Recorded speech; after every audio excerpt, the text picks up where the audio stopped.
And our friends at ZMMG Co-op Hospital invites you to pa-check up na. Tara na, sa ZMMG, check natin yung cervix mo, sabi nila. Dahil free yakap registration, consultation, and cervical cancer screening on April 22, 2026, 9 a.m. to 3 p.m. Okay? Cervical cancer ranks as second cause of gynecological cancer in female and in young adult 40 years old. And sometimes below, sometimes above, you know. About 12 patients die of cervical cancer daily. Do you guys know that? And early stage of cancer has no symptoms. Yung early stage, walang symptoms yan, di ba? Karamihan naman, no? Walang symptoms muna, kaya kailangan ma-detect early. Precancerous lesions of the cervix and early stage of cancer can be detected through regular cervical cancer screening. Visual inspection with acetic acid, pap smear, HPV testing are common screening tests for the cervix. So precancerous lesions and cervical cancer is treatable when detected early. Call now and reserve your slots on April 22. ZMMG Alagang Kalusugan. Hashtag ZMMG Yakap Program, Yakap Provider. Again, the Yakap Day is gonna be on April 22, 2026, 9 a.m. to 3 p.m. Registration and consultation, free cervical cancer screening. Bring a valid ID or / PhilHealth ID. Ayan, sumangguni. And of course, ZMMG is located at number 14 Brill Street, West Bahak, Olongapo City. Okay? So, dali nyo yung valid ID nyo. Government ID daw or PhilHealth ID. Okay? Kung pareho kayong meron, might as well bring both. Mas maganda, no? Importante yan yung ID. Kaya hindi pinapasok yung tigre, yung leon, yung elepante. Hindi sila pinapasok sa eskwelahan. Kasi wala ID. So, shout out na rin sa mga friends natin sa CMMG. Yan, okay? Si Ate Agnes and everybody and all the doctors there. Yan. Wala ko listahan ng pangalan, pasensya na.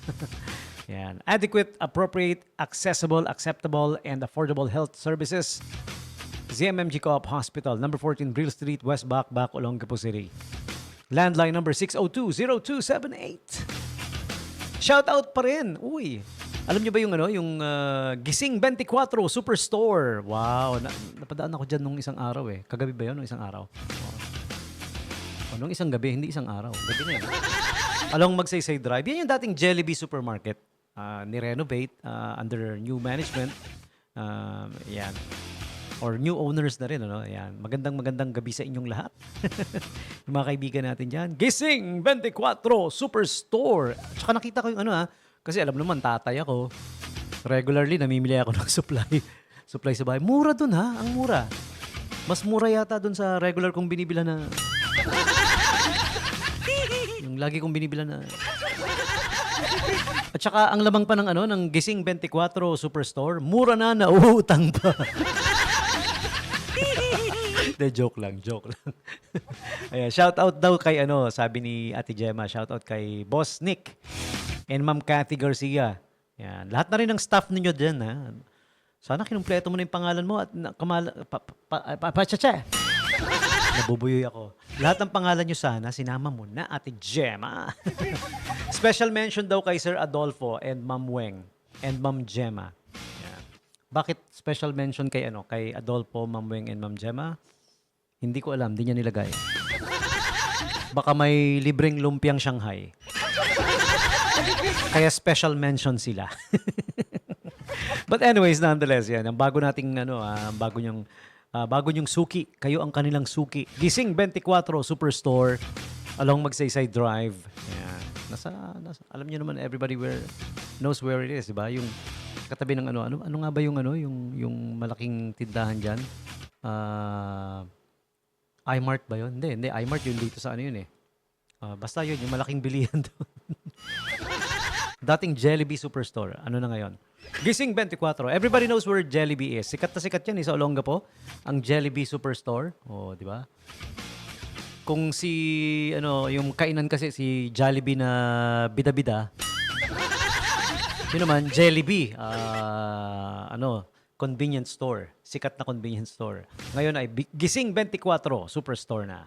Alright? So again, good evening sa inyong lahat. Mga taga Gising 24. Tandaan, sa Gising 24, Bawal matulog. Yan na naman tayo. Yan. Okay. Oh, speaking of shoutout, uy, shoutout kay kay Cap Billy Capistrano ng Barangay West Bahak. Yan. Alam nyo ba? Papunta siya sa papunta si Cap Billy sa Baler, no? Sa Baler. Alam niyo kung saan yung Baler? Somewhere paakyat doon, panorte. Hindi ko maipaliwanag na maayos. Hindi ako magaling sa Geography 101 ng Baler. Papunta siya sa Clara event, Central Luzon Regional Athletics Association, para sumuporta sa anak niya na si Tara Capistrano. Pero the thing is, may nadaanan pa sila na motorcycle accident, no? Self-accident ito. Mag-isa siya yung nakamotor. Hinintuan pa rin nila syempre para tumulong, no? Yan, kahit wala na siya sa lugar niya, no? Nasa si Cap Billy. Alam mo, idol to, no? Kudos to you, Cap Billy, no? Ayan, okay. Sabi ni Cap Billy, nagpapasalamat daw siya sa Panginoon at nagpapasalamat na dati siyang bumbero or fireman, Fireman po, Ang Tagalog talaga ng fireman, hindi bumbero, Kagawad pamatay sunog. Yan, okay. So, dati siyang bumbero. Hindi ibig sabihin nagbobomba, si Cap Billy. Nagbobomba siya ng water pag may sunog. Binobomba nila yung firefighter. Yan. So, syempre, yung experience niya being that, in-apply dito sa pagtulong dun sa na-aksidente sa motor, no? Sa Along Baler. Ayan. Okay. So, Cap, mabuhay, Mabuhay!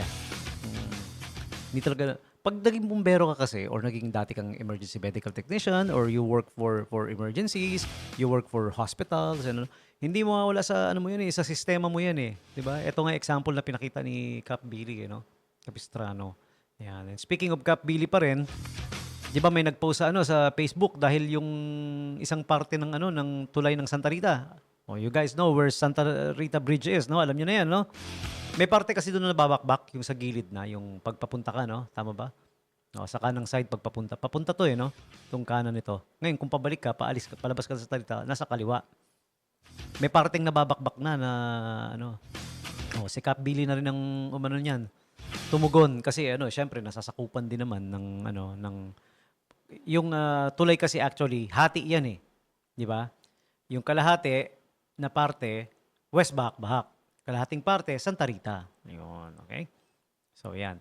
So para sa kinauukulan, 'yan sa mga gumagamit ng bridge na 'yan, yung mga regular na dumadaan diyan, including myself, kasi taga West Bahak ako, papunta pa uwi dito sa Radyo Bandera, nadadaanan ko 'yan, no? Yung parteng nabakbak. Okay? Ba't kaya nabakbak 'yan? May nasubsob pa diyan, tumama yung nguso o aragoy. Ang sakit nun, Oo.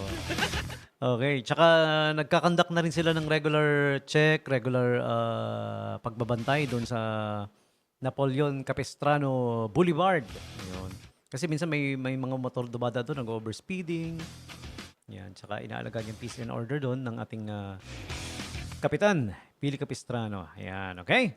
So those are some of the latest news and updates for you.